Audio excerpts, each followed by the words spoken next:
Un jour, j'étais avec mon père dans son bureau et puis il commence à me parler de l'hôpital et tout. Et puis je commençais un peu à stresser parce que je ne savais pas ce qui se passait. Donc du coup, il m'a expliqué que maman elle était tombée malade, qu'elle a un cancer du sang. Et du coup, j'étais vraiment en pleurs parce que j'étais énormément stressée.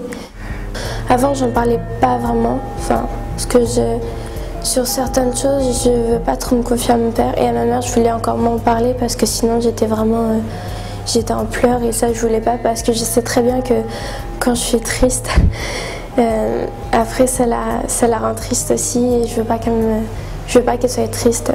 Quand mon mari a eu son cancer 2 ans avant, on ne l'avait pas dit à Julie. Et le fait de ne pas le dire, en fait, on est tombé dans une catastrophe. On ne s'est pas rendu compte. On pensait que de ne pas le dire, c'était la protéger. Et en fait, c'était pas la bonne solution. Donc c'est vrai que quand moi j'ai su que j'étais malade, il a fallu dire comment on réagissait. Qu'est-ce qu'il fallait, parce qu'il ne fallait pas recommencer. Alors on a fait beaucoup de dessins qui m'a énormément aidée parce que les dessins j'adore en faire et ça me permet d'exprimer tout ce que je ressens. Si j'étais triste, ou si j'étais en colère ou même joyeuse. Parce que c'était vraiment, je crois, la toute première séance. J'avais dessiné la maladie et un serpent qui s'appelle Bertrand. Il faisait une chimio pour qu'il soit guéri. Et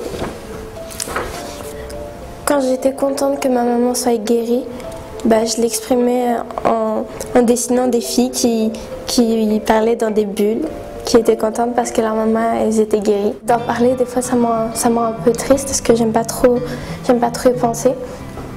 Ça m'a redonné vraiment confiance en moi, même si des fois j'étais stressée pendant les cours, trucs comme ça. Ce que vous m'avez dit, ça m'a permis de plus stresser pour tout. Donc maintenant, j'ai vraiment confiance en moi. Déjà, j'étais contente par rapport à Julie qu'elle puisse, peut-être plus se lâcher pour dire plus ce qu'elle pensait. Ça me permettait peut-être d'avoir plus de dialogue parce qu'en fait, je savais qu'elle savait les choses sans avoir à lui dire en fait.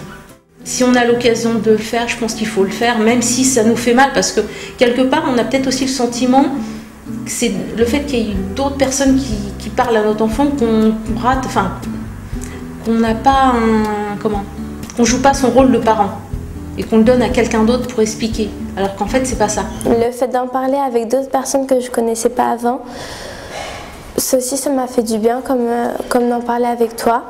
Et puis, je suis tout simplement heureuse.